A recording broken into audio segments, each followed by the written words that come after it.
Alléluia. Bien-aimés, soyons encore bénis ce soir dans le nom de notre Seigneur et Sauveur Jésus-Christ. Amen.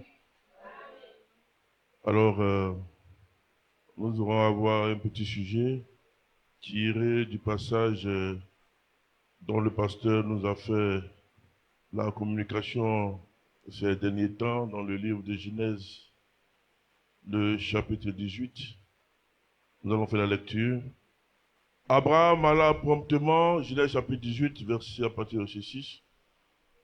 On lira le verset 6 et on va remonter plus tard. Abraham alla promptement dans sa maison, dans sa tente, vers Sarah, et il dit, vite, trois mesures de fleurs de farine, pétris et fait des gâteaux. Et Abraham courut à son troupeau, prit un veau tendre et beau et bon, et le donna à un serviteur qui se hâta de l'apprêter. Que l'Éternel notre Dieu bénisse sa parole.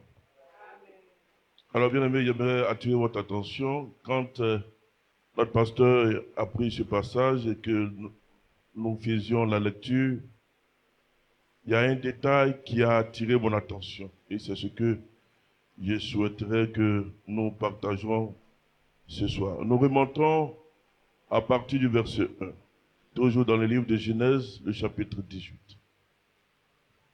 L'Éternel lui apparut parmi les chênes de Manré, comme il était assis à l'entrée de sa tente pendant la chaleur du jour.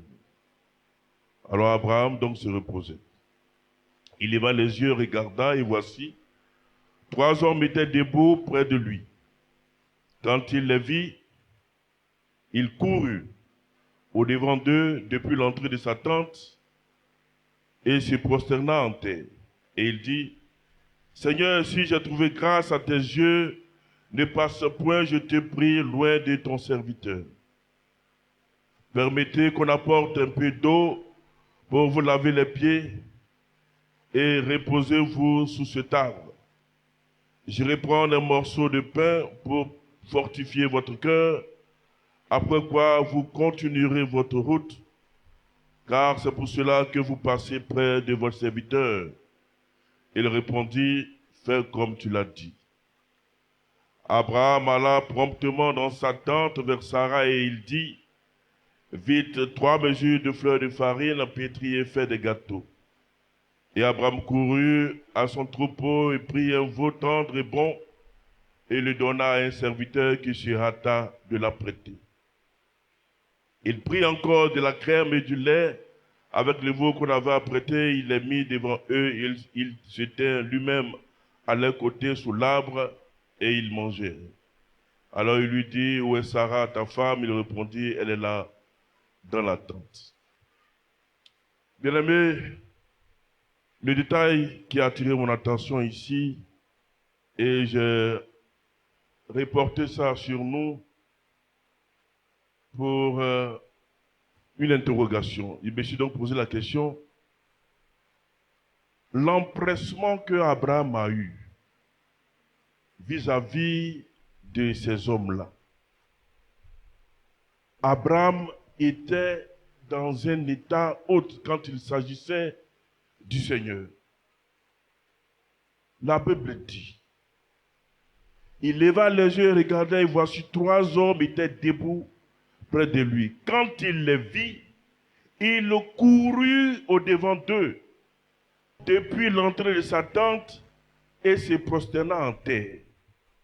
Et au verset 6, Abraham allait promptement, la Bible dit promptement, dans sa tente vers Sarah et il dit vite, vite, vite, vite, vite. Ça veut dire que quand il a vu les hommes de Dieu et Dieu lui-même, Abraham était là, il faisait les choses. Il était là comme ça, comme s'il tremblait sur lui-même, pour que les choses soient faites, demander à tout le monde de pouvoir se hâter, de faire le service rapidement. Parce qu'il y avait une autorité qui était avec lui. Et j'ai parcouru encore d'autres exemples. On voit l'autre aussi, L'empressement que l'autre avait quand les anges étaient venus le visiter, au point où il était prêt à livrer sa fille. Quand il s'agissait de l'Éternel, des choses de Dieu, regardez comment notre patriarche était dans une disposition pour que le service soit bien fait et vite fait. Et l'Éternel me pose la question, qu'en est-il de toi-même? Avant de parler au peuple, qu'en est-il de toi-même? Quel empressement as-tu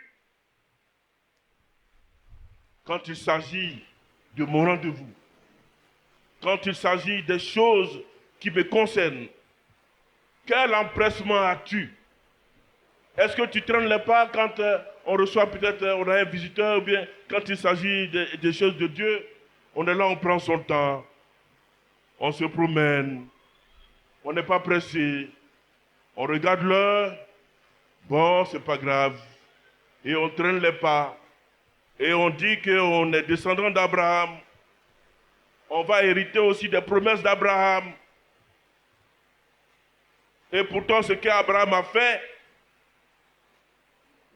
est-ce que tu l'as fait?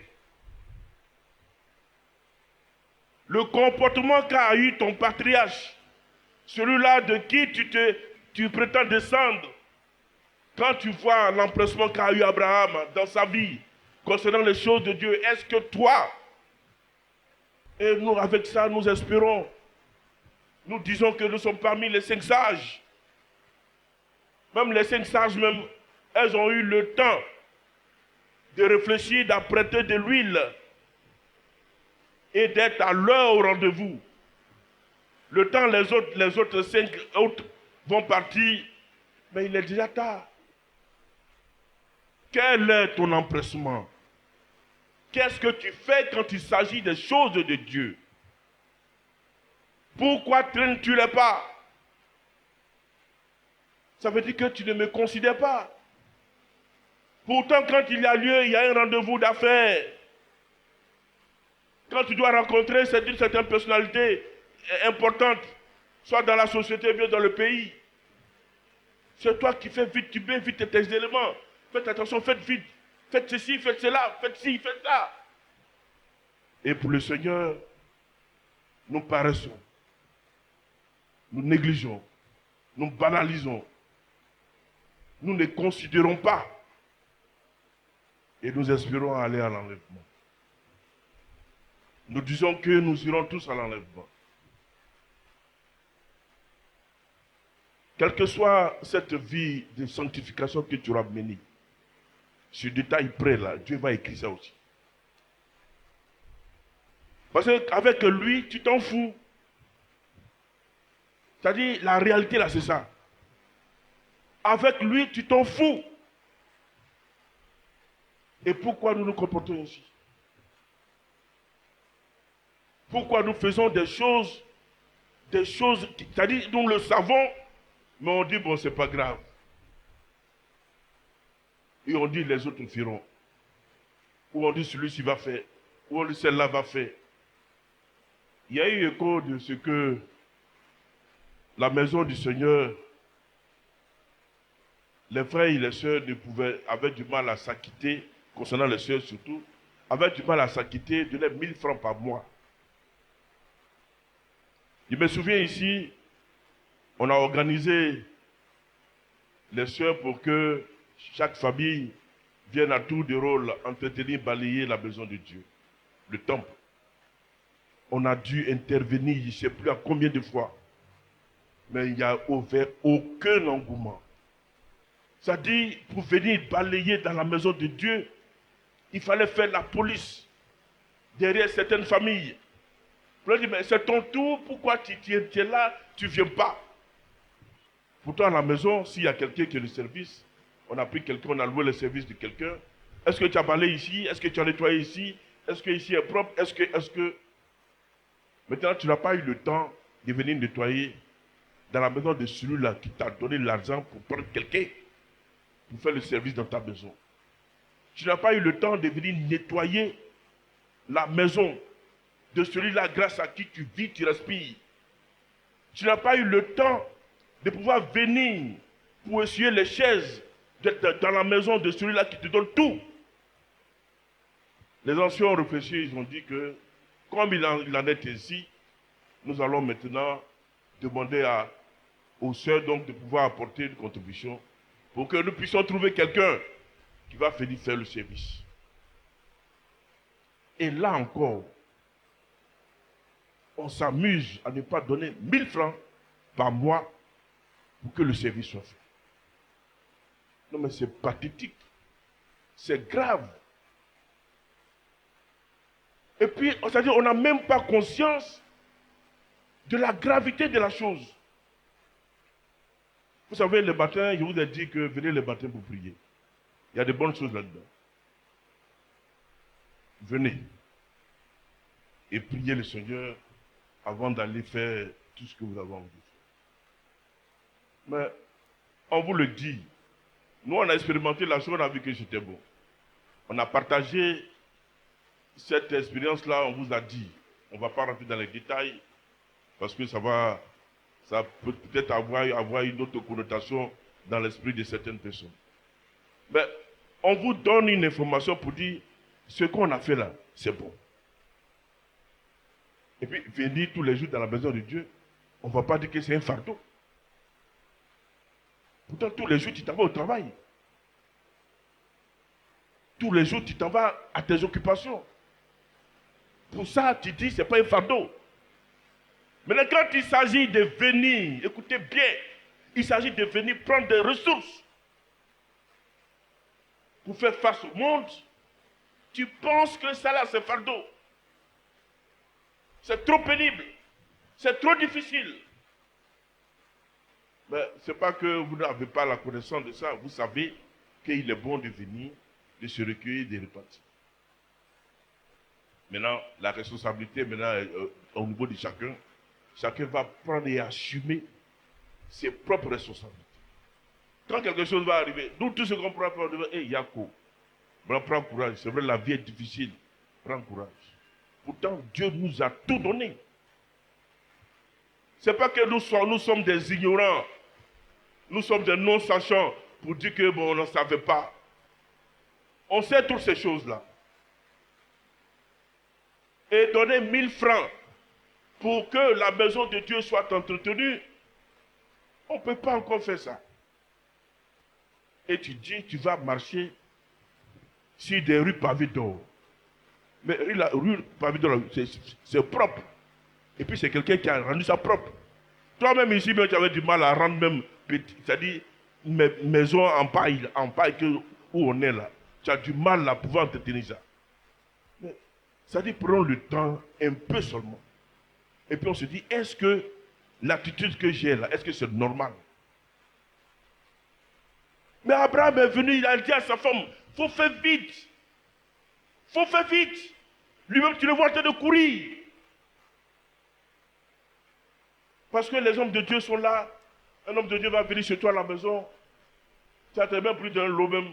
Tu as déposé l'eau, peut-être c'est l'eau, il ne sait pas quelle eau. Vers la même, peut-être c'est comme ça. Assiette même, tu as servi la nourriture. Peut-être assiette là, un côté cassé ou bien machin. Et puis quand tes parents vont venir, c'est assiette que tu as mis dans le placard. C'est-à-dire nos parents avant, on mettait les assiettes dans des bibliothèques. On mettait assiette, on va nettoyer assiette là. Donc quand il s'agit des parents des hommes qui viennent, là on va faire sortir ces assiettes là. Et puis on va les déposer. Maintenant quand c'est nous autres là, assiette même, pas plus tout à manger, jusqu'à peut-être même, on n'a pas bien lavé, on va venir nous servir. Cuillère là, tu vois la fourchette là même, une dent de fourchette là même est pensée. Et puis c'est gobelet, peut-être gobelet là même, tu vois c'est craché comme ça, on va mettre l'eau dedans. Et puis on dit, voilà, l'homme de Dieu, il faut boire. Mais quand il s'agira des autres, parce que c'est ça, ce que nous faisons. C'est-à-dire, si tu as mis des personnes à un certain niveau, tu les reçois avec un certain empressement, une certaine ardeur, et que quand un homme de Dieu arrive, et que tu le sais comme ça, alors je m'en fous. Mais ce n'est pas bon. On vous apprend toujours à considérer les choses de Dieu. Toujours. Regardez comment Abraham a fait. Regardez l'attitude qu'il a eue. promptement dans sa tente vers Sarah. Il dit à sa femme, vite, vite. En haut là-bas, on dit, il est en train de courir. Tout ça pour que ceux-là qui sont venus soient à l'aise. Reposez-vous. Est-ce que ça va? Est-ce que vraiment tout y est? Est-ce que? Comme ça, on pose la question, quand le repas est fini, l'homme de Dieu a fini de manger, est-ce que c'était bien? L'homme de Dieu va dire, oui, que c'était bien, c'était pas bien. Après, il va me parler, puis bon, on va voir s'il faut mettre assez de piment, ou pas mettre assez de piment, ou bien s'il faut mettre ainsi dessus. Et comme l'homme de Dieu a fini de manger, il a été bien reçu. Il ne va pas aller comme ça. Mais regardez ce qu'Abraham a fait. Tu ne vas pas passer comme ça sans me dire quelque chose. Et il a eu sa promesse. Il a eu sa promesse. Sarah a failli tout gâcher, mais il a vite fait de... Heureusement que le Seigneur lui-même, il sait comment la femme lui-même a été créée. Donc il n'a pas tenu rigueur et tout ça, parce qu'Abraham a fait un travail propre. Il dit, ça c'est mon homme. Nous allons prendre Genèse le chapitre 19 au chapitre suivant. Nous lisons. Les deux anges arrivèrent à Sodome sur le soir, et Lot était assis à la porte de Sodome. Quand Lot les vit, il se leva pour aller au-devant d'eux et se prosterna la face contre terre. Puis il dit, voici, mes seigneurs, entrez, je vous prie, dans la maison de votre serviteur et passez-y la nuit. Lavez-vous les pieds, vous vous lèverez de beau matin et vous poursuivez votre route. Non, répondit-il, nous passerons la nuit dans la rue. Mais l'autre les pressa tellement qu'ils vinrent chez lui et entrèrent dans sa maison. Non, homme de Dieu, pardon, il ne faut pas tomber, il ne faut pas aller à l'hôtel. Pardon, c'est vrai que chez moi, ce n'est pas trop ça, mais j'ai besoin de bruit, j'ai fait ça. On prend des draps qui peut-être même, draps, on n'a pas mis, tu vas mettre le drap là, bien, faites les choses propres. Mais les draps qui même, papier tout bien pour nous, à pisser dedans là, on n'a même pas bien lavé, c'est pas bien sec, c'est là on va juger c'est là. Homme de Dieu, bon, on a mis un drap, il faut prendre de coup. L'homme de Dieu prend ça même, il sent pipi dedans. Le lit est fait comme ça, avec sable sur le machin, il n'y a pas d'entretien, tout est en bizarre. Parce qu'on ne considère pas l'homme de Dieu. Mais nos patriarches, ils n'ont pas eu ce comportement-là. Ce comportement de niveau zéro là, ils ne se sont pas comportés comme ça. Mais on nous donne des exemples. La Bible nous dit qu'on a écrit tout ça pour que cela vous serve d'exemple. Que cela vous inspire pour que vous aussi vous puissiez en faire autant. Les leçons que nos pères nous ont laissées, ce qui a été bon, ils ont dit, faites comme ça, ce qui n'a pas été bon, regardez, ne faites pas ça. Mais tout est là. L'autre est venu, il les a précédés, venez. Il leur donna un festin. La Bible dit, il leur donna un festin et fait cuire des pains sans levain et ils mangeaient. C'est-à-dire, tu fais quelque chose de bien. Mais comme ça, l'homme de Dieu est tellement content, il est rassasié, il ne peut pas partir. Il dit, il faut que je laisse quelque chose. Je dis au Seigneur que vraiment ta grâce repose dans cette maison. Mais on a du mal même à avoir des frères et des sœurs qui vont nous presser pour dire, pasteur, il faut venir chez moi, viens au moins t'asseoir, viens, je t'invite, pasteur, viens avec la famille, viens avec les autres hommes de Dieu, venez, on vous recevoir, venez, on va partager quelque chose ensemble. Je me demande même si une fois on l'a fait. En tout cas, moi, je n'ai pas souvenance. Peut-être qu'ils ont fait ça avec d'autres, avec le pasteur, peut-être avec... mais moi, personnellement, je n'ai reçu aucune invitation de qui que ce soit. Certains vont prendre pour argument, non, le pasteur Thierry, il est un peu compliqué, il ne mange pas ça, il ne boit pas ça, il mange ça, il mange... Bon, si tu penses que je suis compliqué et que tu t'es renseigné, on t'a dit que je suis compliqué, donc ça veut dire que tu sais ce que je mange. Donc tu vas faire ce que je mange. On va à l'hôpital, on dit non, il ne faut pas manger ça. On dit non, il ne faut pas manger ça. On dit non, il faut manger ça. On dit trop de complications. Donc pour la petite santé, là, donc, on essaie de faire ce qu'on peut. Ce n'est pas moi qui le veux, c'est parce qu'on on me dit ça par rapport à la santé. Même dans tout ça, on fait même santé là, même il est encore bancal. Combien de frères prient pour que moi aussi je sois en bonne santé. Même si vous ne m'invitez pas et que vous invitez les hommes de Dieu. Mais invitez-les. L'autre a fait festin. Ils ont tellement bien mangé que l'autre a été épargné. Il y a toujours quelque chose que les hommes de Dieu vont laisser chez vous. On vous montre tout ça, bien-aimés. Mais vous faites quoi de cette connaissance-là? Pourquoi vous aimez rester dans votre état? Ça vous plaît comme ça, dans cet état-là? Tout le monde cherche à grandir, on cherche à aller plus haut. Mais tout ça là, ça favorise la bénédiction. Quand les hommes de Dieu vont finir, ils vont dire, ah non, vraiment, la famille telle, vraiment, nous a fait du bien. Mais vous allez voir, l'inspiration va venir un coup. C'est-à-dire des paroles prophétiques, mais qui ne sont jamais sorties, vont sortir pour vous. Mais on ne peut pas le faire. Il ne sait pas qu'est-ce qui se passe.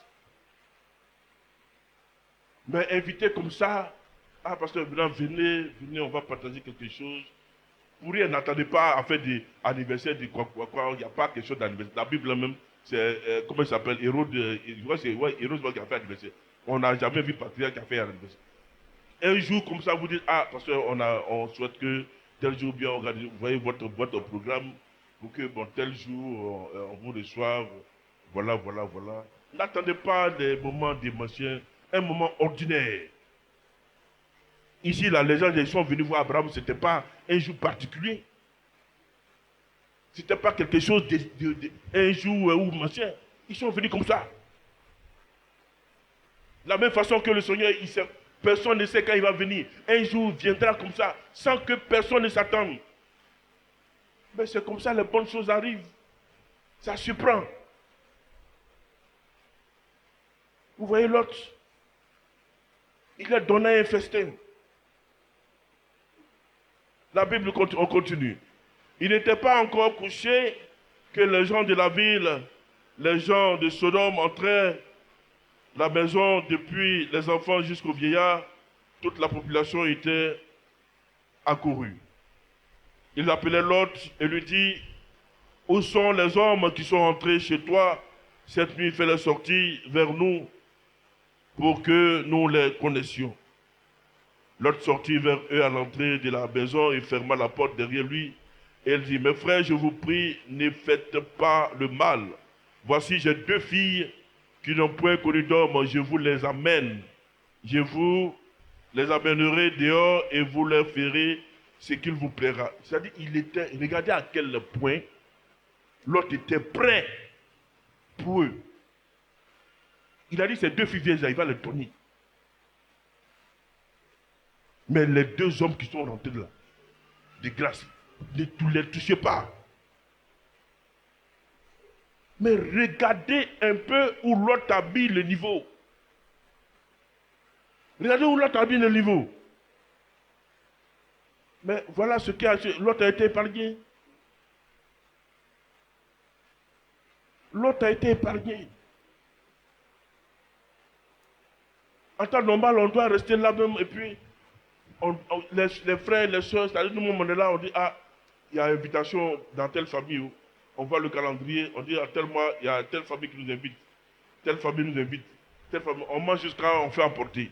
Chacun a son gros sachet, et puis il s'en va. C'est-à-dire, il est content comme ça. Et puis on rentre, on dit, Seigneur, merci. Mais c'est tout ce qui va sortir de notre bouche. Non, Seigneur, bénis ce frère, bénis la soeur, bénis les enfants, bénis, c'est-à-dire, bénédiction va descendre du ciel sur vous. Mais ici, là, on ne veut pas ça. On ne veut pas. Je me pose la question, qu'est-ce qui se passe? Qu'est-ce qui se passe? Mais souvent, On est là et puis on se pose la question. Quand la Bible dit donnez de la joie à vos serviteurs, à l'homme de Dieu, donnez de la joie. Je me pose la question, est-ce que cette disposition de la parole-là, le peuple même donne ça? Quelques-uns se démettent du mieux qu'ils peuvent, mais la majorité est où? Nous allons prendre dans le livre de 2 Rois. On ne va pas durer, on va donner juste l'essentiel et que cela rentre dans vos âmes. C'est-à-dire ça rentre dans vos âmes même. Ça saisisse vos âmes. Et ça parle à la conscience de vos âmes. Pour que la conscience de vos âmes vous parle à vous-même. Pour que vous puissiez comprendre. 2 Rois, le chapitre 4. Dieu nous parle à tous, hein, ce n'est pas seulement qu'à vous, à tout le monde. Il nous parle à nous tous. 2 Rois, chapitre 4, disons à partir du verset 8. Un jour, Élisée passait par Sunem. Il y avait là une femme de distinction qui le pressa d'accepter à manger. Et toutes les fois qu'il passait, il se rendait chez elle pour manger. Vous avez vu? La femme de Sunem, elle a vu en l'homme de Dieu, Élisée, Dieu lui-même. Alors, c'est-à-dire quand Élisée devait arriver dans sa ville, absolument Élisée devait passer chez elle. Parce que la Bible nous dit ici, elle a tellement pressé à manger que toutes les fois qu'il passait, il se rendait chez elle pour manger. Élisée a insisté, elle a non, elle a plus qu'insisté, et Élisée a fini par céder. Et à chaque fois, Élisée donc partait là-bas et puis mangeait. Elle dit à son mari, voici, je sais que cet homme qui passe toujours chez nous est un saint homme de Dieu. Faisons une petite chambre haute avec des murs et mettons-y pour lui un lit, une table, un siège et un chandelier afin qu'il s'y retire quand il viendra chez nous. C'est-à-dire, à cause de ça, elle a modifié sa besoin. Regardez encore le niveau encore qui a été mis ici. C'est-à-dire, elle a vu son mari. Ah, il faut qu'on trouve une solution parce que l'homme de Dieu, c'est une femme. Hein, c'est une femme. Modifions la maison. Faisons une chambre particulière. Mettons-y vraiment tout ce qu'il faut. Et c'est ce qu'il fit faire. Nous poursuivons. Un siège afin qu'il s'y retire quand il viendra chez nous. Élisée étant revenu à Sunem, se retira dans la chambre haute et y coucha. Il dit à Géasi, son serviteur, appelle cette Sunamite. Géasi l'appela et elle se présenta devant lui. Et Élisée dit à Géasi, dis-lui, voici, tu nous as montré tout ce empressement. Bien aimé, écoutez, tu nous as montré tout cet empressement. C'est-à-dire, elle a montré à Élisée, à l'homme de Dieu, qu'elle était prête pour lui, pour qu'il soit vraiment bien. C'est ça l'empressement. C'est-à-dire, elle était prête pour lui. Et Élisée continue. Que peut-on faire pour toi? Alléluia. Que peut-on faire pour toi? C'est-à-dire, tellement l'homme de Dieu était content. Parce qu'il a vu tout ce que la femme a fait pour lui. Élisée ne pouvait pas rester là ni rien faire. Il a appelé. Qu'est-ce que je peux faire pour toi? Écoutez ce qu'elle va dire. Faut-il parler pour toi au roi ou au chef de l'armée? Elle répondit, j'habite au milieu de mon peuple. Et il dit, que faire pour elle? Géasi répondit, elle n'a point de fils. Et son mari est vieux. Et il dit, appelle-la. Géasi l'appela et elle se présenta à la porte. Élisée lui dit, à cette même époque, l'année prochaine, bien aimé, ça ne vous rappelle pas quelque chose? Abraham, les mêmes phrases. Parce que Abraham, elle a connu l'histoire d'Abraham certainement. Abraham a eu un empressement pour les choses de Dieu qu'un fils lui a été promis. Ici, Géasi a dit qu'elle n'a pas d'enfant. On fait comment? Et il répète les mêmes phrases que l'ange a répétées également à Abraham. Le Seigneur a répété à Abraham. Voici ce qu'il dit. À cette même époque, l'année prochaine, tu embrasseras un fils. Et elle dit, non, mon Seigneur, homme de Dieu, ne trompe pas ta servante. Ouais, affaire de femme. Là-bas, Sarah a ri. Ici, elle dit, hey, homme de Dieu, c'est vrai que tu es homme de Dieu, mais vraiment là, on dirait que tu as tapé pour tout de... C'est pourquoi vous, vous parlez, et puis toujours, vous allez toujours avoir quelque chose à dire. Vous avez vu comment vous êtes? C'est pourquoi le Seigneur dit, je ne permets pas à la femme de parler dans ma maison. Il vous connaît. C'est à cause de tout ça là, il dit, vous là, vous n'allez pas parler avec moi. Et puis je ne parle même pas avec vous. C'est pourquoi quand elle veut partir, elle ne sait pas si elle a blagué. Le Seigneur il est venu, est-ce qu'il a parlé à la femme? Adam, viens ici. Vous avez vu? Donc connaissez votre place. Quand on vous dit quelque chose, ne restez pas là, vous justifier. Non, non, c'est comme ci, c'est comme ça. Vous allez toujours avoir des choses à dire. On vous parle, non, c'est que c'est pas comme ça. Non, c'est rentré ici. Non, je suis fatigué. Non, mais nos cheveux là, c'est compliqué. Non, vraiment, gna gna gna gna gna. Toutes sortes de paroles. On vous dit. Non, homme de Dieu, ne trompe pas ta servante. La Bible dit au verset 17, cette femme devint enceinte. Et elle enfanta un fils à la même époque, l'année suivante, comme Élisée lui avait dit. Tout ça pourquoi? Parce qu'elle a eu de l'empressement. Elle était prête pour Dieu. Si vous faites la moindre chose à l'un de mes petits, c'est comme si c'est à moi que vous avez fait ça. Si tu as fait quelque chose à un homme de Dieu, et quand vous faites quelque chose pour un homme de Dieu, faites-le à cause de Dieu. Et voici ce qu'elle a reçu. Non, quand le pasteur me faisait lire, je lisais en même temps, Dieu est en train de m'allumer, il me parlait. Ce n'est pas à ce niveau seulement. Par rapport à moi, c'est encore d'autres choses. Et il fallait que donc on puisse partager ça pour que chacun reçoive sa part et que nous changeons de comportement. Parce que ce n'est pas normal qu'on soit dans cet état alors que Dieu nous donne tout ce qu'il nous faut pour pouvoir avancer. On te donne un véhicule qui fait 500 km/h, on te dit qu'il n'y a pas de risque d'accident. La route, là, il n'y a pas d'accident, c'est-à-dire que c'est dégagé. Peut-être même, comment on appelle ça même, goudrons ont mis là, c'est 1 km à gauche, 1 km à droite, devant la scène. Et puis tu es seul. On dit voiture là, ça ne peut pas tomber, ça ne peut pas faire tourner, ça ne peut rien faire. Il n'y a pas ni d'épaule, il n'y a rien. Il faut appuyer à 500 km/h, il n'y a rien. On conduit. Ça fait peur. Mais tu ne vas pas réussir. Dieu te dit, il faut appuyer. Appuie. Ce n'est pas nous qui disons, c'est lui, notre Père, qui nous dit. Il n'y a aucun risque. Appuyez. Appuie. Mais non. On va rouler à 10 km, mais non, ça fait peur. Quand le vent la souffle, je vois les choses là, ça va vite comme ça. J'ai peur. Si j'invite l'homme de Dieu, si la monnaie, c'est pas d'où là, ça il va peut-être me dire que je ne sais pas préparé où. Est-ce que,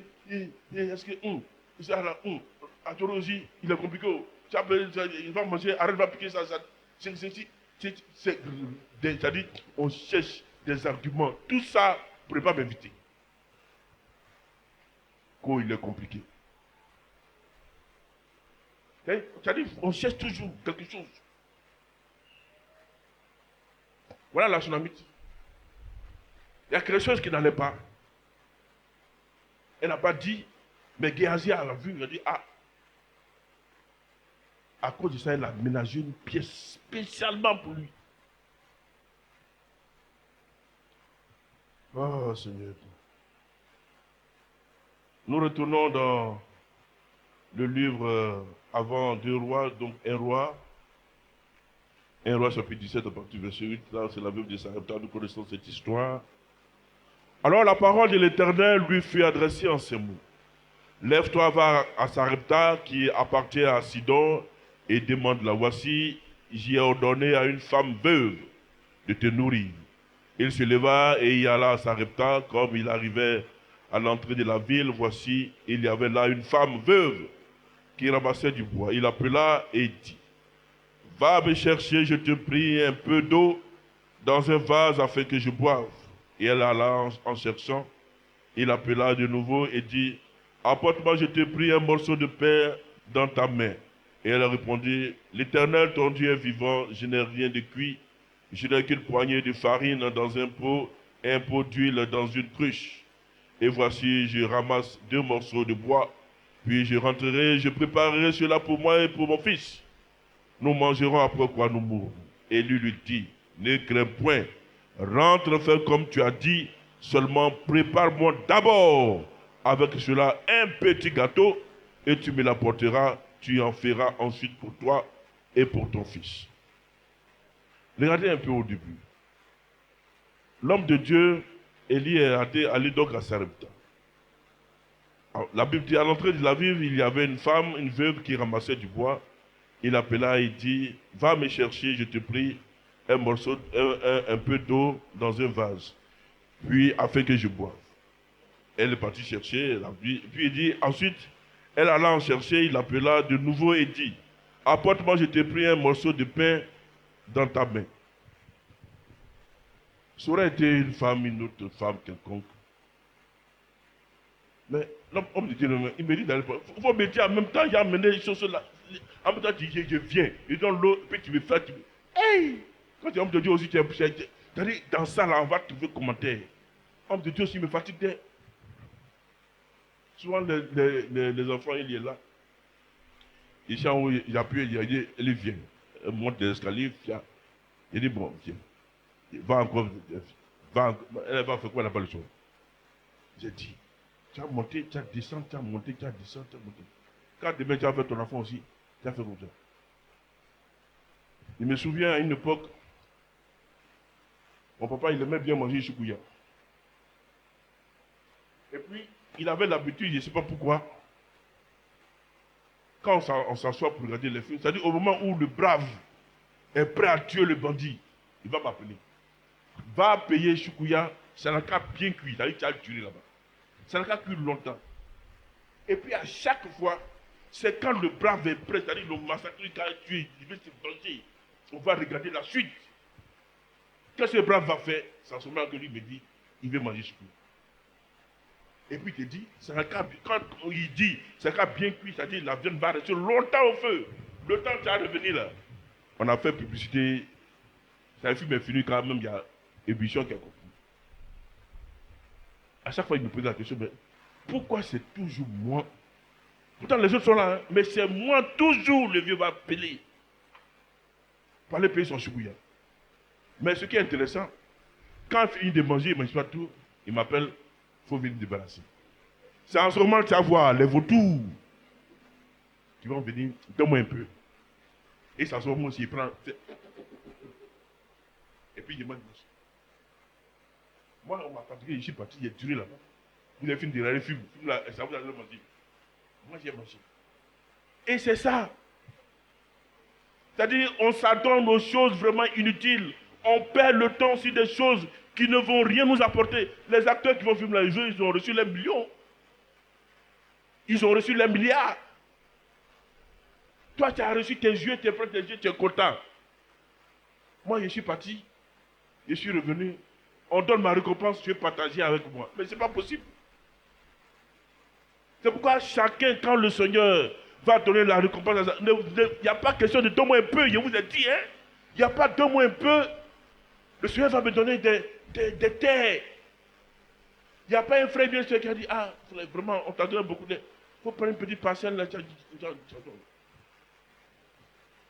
ne va même pas te passer dans l'esprit même pour dire qu'on ne demande pas là-bas.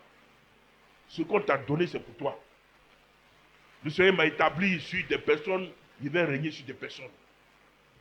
Maintenant, si vous ne voulez pas être établi pour être en haut, que vous voulez rester en bas, mais on est resté en bas ici, les gens nous ont commandé jusqu'en haut, à quoi on va nous commander?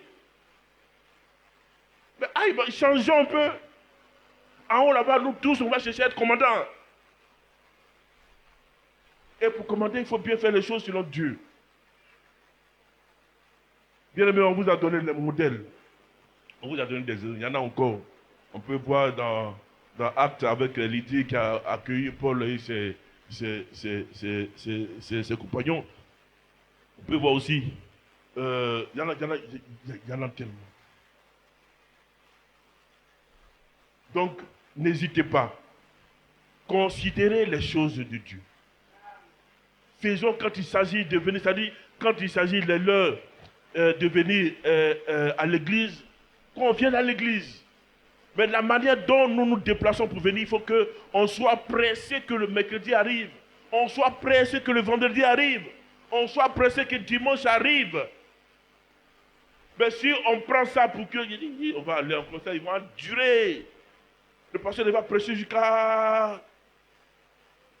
Mais cependant, on s'assoit pendant 3 heures de temps en train de regarder des épisodes de films. 3 heures du temps en train de regarder des films de 2 heures. On passe du temps sur des choses inutiles.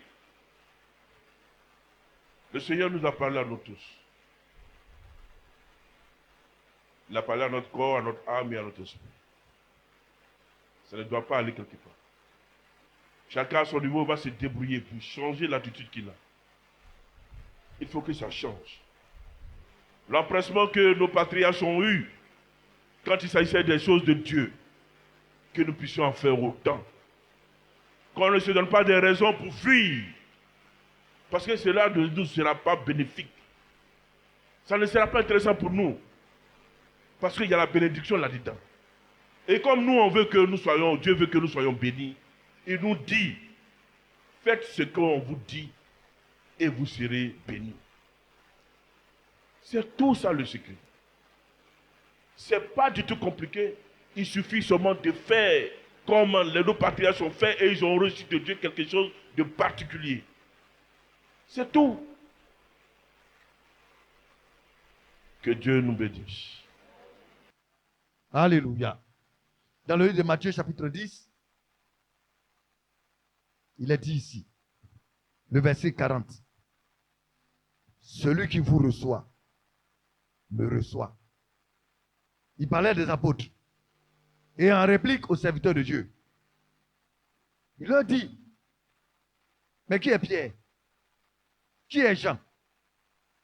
Qui est Matthieu? Qui sont les fils de Zébédée? Mais ce n'est pas aux pécheurs. Mais quand vous les voyez, ce sont les hommes dégringlés. Ils ne savent pas s'habiller. Ils ont pour habitude d'aller dans l'eau pour pêcher. Quand vous voyez leurs vêtements, de façon ils s'habillent. Mais aujourd'hui, allez-y, vous allez voir les pêcheurs. Le dimanche, regardez comment ils s'habillent. Quand vous ils s'habillent, même vous riez. Parce qu'ils sont habitués à la pêche.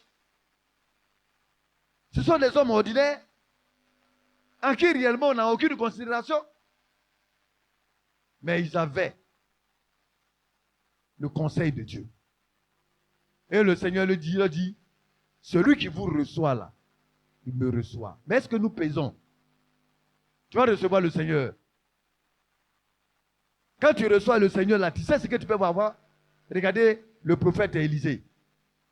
Il a dit, qu'est-ce que je peux faire pour cette dame? Mais Élisée rencontrait le roi. Hein. Quand Élisée dit au roi, fais telle chose, le roi s'exécute. Du coup, il fait. Devrais-je parler au roi en sa faveur? Devais-je parler au général de l'armée? Parce qu'après le roi, c'est le général, parce qu'il commande l'armée. Et le roi respecte les généraux. Devais-je parler au chef d'état-major, au général en sa faveur? Qu'est-ce que je peux faire? Et Gayazi à côté dit, homme de Dieu, maître, elle n'a pas de fils. Alors là maintenant, il n'a plus affaire aux hommes. Il ne peut plus demander la faveur des hommes et les hommes vont s'exécuter. C'est à Dieu qu'il doit parler. Alors il dit, je parlerai à Dieu. À cette même heure de l'année prochaine, elle aura un fils. Mais pourquoi? Elle a reçu l'homme de Dieu. Celui qui vous reçoit, il me reçoit. Mais est-ce qu'il y a une étiquette? Est-ce qu'il est dit, celui-là qui va recevoir Abraham, ou bien qui va recevoir William Branham, ou bien qui va recevoir un X? Non. Si tu as reçu Claco dans ta maison, tu appliques cette parole. Tu le reçois en tant qu'envoyé de Dieu. Alléluia. En le recevant, en recevant Achori, en recevant Ouattara, en recevant les serviteurs de Dieu, c'est Dieu que tu reçois. Alors il dit, celui qui vous reçoit me reçoit. Et celui qui me reçoit, reçoit celui qui m'a envoyé. En d'autres termes, en recevant un serviteur de Dieu, en recevant le Seigneur, tu reçois Dieu. Abraham l'a démonté. Abraham a reçu le Seigneur et les deux anges. L'autre a reçu les deux anges. N'est-ce pas? La veuve de Sarepta, elle a reçu Élisée. Quand vous regardez, quand vous vous apercevez le Seigneur, les envoyés, les anges et le serviteur de Dieu. Mais à la fin, c'est Dieu qui a couronné tout. Parce que c'est Dieu qui a décidé. Aimez le Seigneur. Alléluia. Celui qui reçoit un prophète en qualité de prophète recevra une récompense de prophète. Et le Seigneur est précis et il y a une récompense. C'est-à-dire que quand tu reçois un serviteur de Dieu, il y a une récompense. À chaque fois que tu reçois un serviteur de Dieu, il y a une récompense. Ça dépend de ce qu'on cherche. Alléluia. Que le Seigneur nous aide à voir et à comprendre. Ayez de la déférence pour vos pasteurs, pour vos serviteurs. Nous allons nous lever. Notre Père, notre Seigneur et notre Dieu. Oh, qu'il est bon, qu'il est merveilleux de venir dans ta maison. Parce que là, c'est là que tu nous instruis. Tu nous éduques. Tu nous révèles ta pensée. Tu nous révèles tes conseils. Conseils qui nous sont utiles. N'est-il pas écrit dans le livre d'Ésaïe qu'à toi appartient la sagesse et l'intelligence, le conseil et la force, la connaissance et la crainte de Dieu? Seigneur, donne à tes serviteurs davantage, à tes enfants, de recevoir tes serviteurs, afin que, Seigneur, en cela, ils te reçoivent et qu'ils reçoivent celui qui les a envoyés. Tu as dit que celui qui reçoit un prophète en qualité de prophète recevra une récompense de prophète. Que nous comprenions, que nous aimions à recevoir tes serviteurs, afin qu'une récompense couronne cela. Père Céleste, et tu as aussi dit que si quelqu'un recevait un juste en qualité de juste, il recevra aussi en contrepartie une récompense de juste. Et quiconque donnera seulement un verre d'eau froide à l'un de ses petits, parce qu'il est ton disciple, au Père, il ne perdra point sa récompense. C'est pourquoi souviens-toi de l'ensemble des frères et des sœurs, afin qu'ils comprennent la portée de cela et que cela devienne une réalité dans leur vie. Que l'Éternel te bénisse et te protège, mon frère et ma sœur. Que l'Éternel fasse rayonner sa face sur toi et te soit bienveillant, mon frère et ma sœur. Que l'Éternel dirige son regard vers toi et t'accorde la paix à toi, mon frère et ma sœur, et que cette paix nous accompagne dans le nom puissant de Jésus-Christ, notre Seigneur. Amen.